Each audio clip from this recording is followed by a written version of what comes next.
लगता है तुमने समय से पहले ही एक अद्भुत मूर्ति तैयार कर ली है। बताओ वह मूर्ति कहाँ है?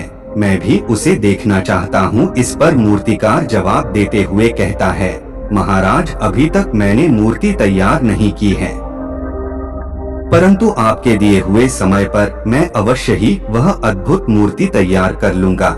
लेकिन उससे पहले मेरा एक बार महारानी से मिलना बहुत आवश्यक है, अन्यथा वह अद्भुत मूर्ति तैयार नहीं हो पाएगी। राजा ने उस मूर्तिकार की सारी बातें ध्यानपूर्वक सुने और उसके बाद राजा ने मूर्तिकार को महारानी से मिलवाया। मूर्तिकार महारानी से मिलने के बाद महारानी से प्रश्न करते हुए कहता है, महारानी जी, किसी भी औरत के जीवन का सबसे बड़ा दुख क्या हो सकता है?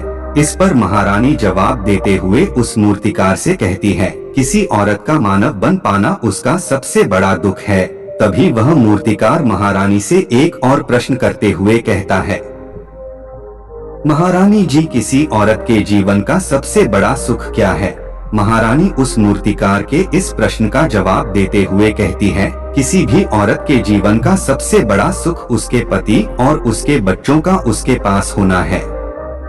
महारानी के मुख से अपने प्रश्नों का जवाब जानकर मूर्तिकार बहुत प्रसन्न हुआ और उनसे आज्ञा लेकर वह वापस अपने घर लौट आया और अब से वह दिन रात उस मूर्ति पर काम करने लगा। देखते ही देखते पूरे 3 दिन पूरे हो गए। आखिरकार रानी के जन्म दिवस वाले दिन वह मूर्तिकार उस मूर्ति को लेकर राजमहल पहुंचता है। लेकिन अब राजा के मन में यह बेचैनी थी कि पता नहीं उस मूर्तिकार ने आखिर कैसी मूर्ति बनाई होगी। पता नहीं वह मूर्ति महारानी को पसंद आएगी भी या नहीं। इस प्रकार के कई प्रश्न राजा के मन में चल रहे थे। राजा के मन की बेचैनी लगातार बढ़ती ही जा रही थी, लेकिन उधर दूसरी तरफ राजा को उस मूर्तिकार पर पूर्ण विश्वास भी था, क्योंकि राजा ने पहले ही उस मूर्तिकार के हाथों की कला देखी हुई थी। इसलिए एक तरफ उनके मन में यह भी विचार चल रहे थे कि उस मूर्तिकार ने जरूर ही अद्भुत मूर्ति बनाई होगी। वह मूर्ति सफेद कपड़ों से ढकी हुई थी। तभी राजा ने उस मूर्ति की ओर इशारा करते हुए रानी से कहा, यह आपका जन्म दिवस का तोहफा है, इसे कबूल करें। उसके बाद रानी ने अपने हाथों से उस मूर्ति से भाग का पर्दा हटाया और उस मूर्ति को देखते ही रानी की आंखों से आंसू बहने लगे और यह देखकर राजा को ऐसा प्रतीत हुआ कि मानो महारानी को यह मूर्ति पसंद नहीं है। इसलिए राजा ने तुरंत ही क्रोधित होकर अपने सिपाहियों को आदेश दिया और उस मूर्तिकार को डोर बंदी बना लिया। लेकिन तभी महारानी राजा से कहती है, रुकिए, इस मूर्तिकार ने तो मेरा दुख और सुख एक ही मूर्ति में निकाल दिया है। इस मूर्ति में मेरे पति मेरे साथ है और मेरे हाथ में मेरा बच्चा है। इससे सुंदर मूर्ति मैंने आज तक नहीं देखी। यह बहुत ही लाजवाब है, अद्भुत है। इससे सुंदर तोहफा मेरे लिए और कोई नहीं हो सकता है।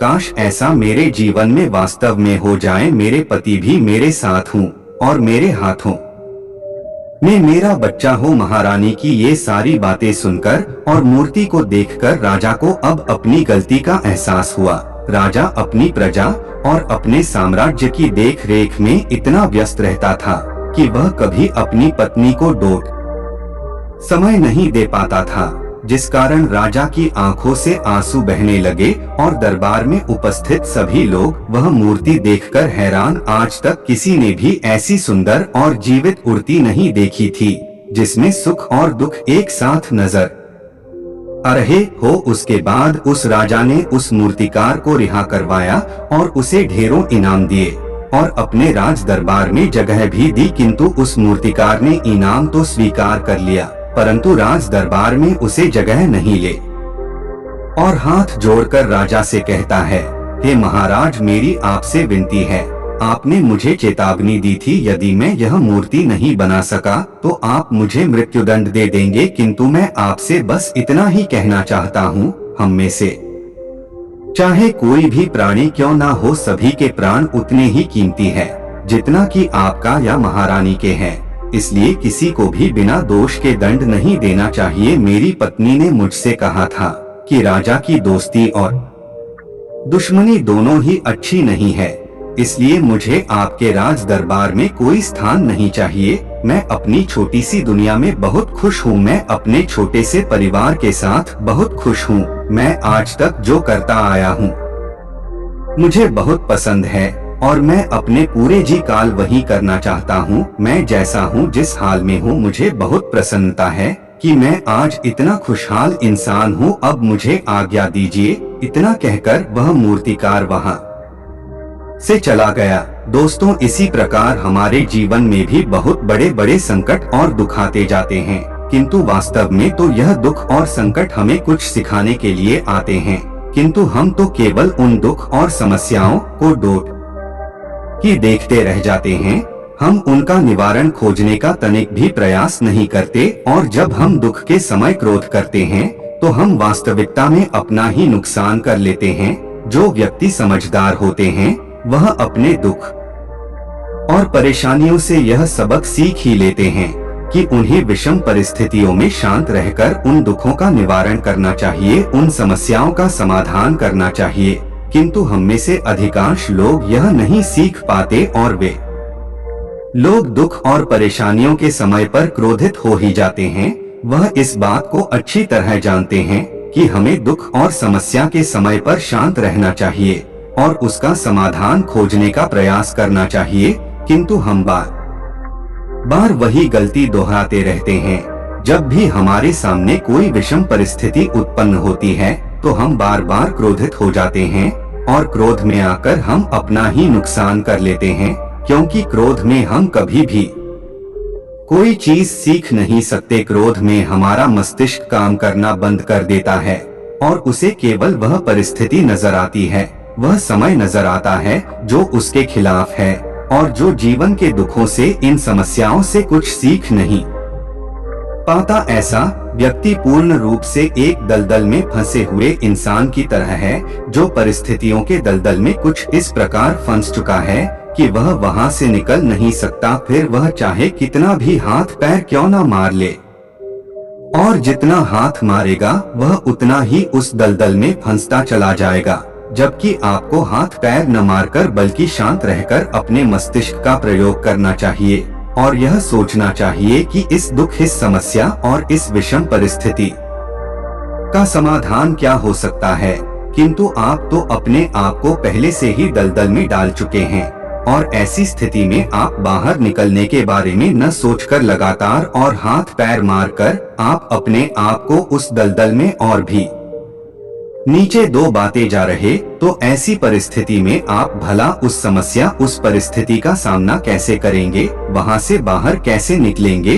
और वहीं पर जो व्यक्ति थोड़े भी जागृत है, जो दुख और समस्याओं का निवारण और समाधान खोजने में वास्तव में अपना समय लगाते हैं, वही जानते हैं कि निवारण और समाधान एक हीरे की तरह है। वह हीरे की खान की तरह है।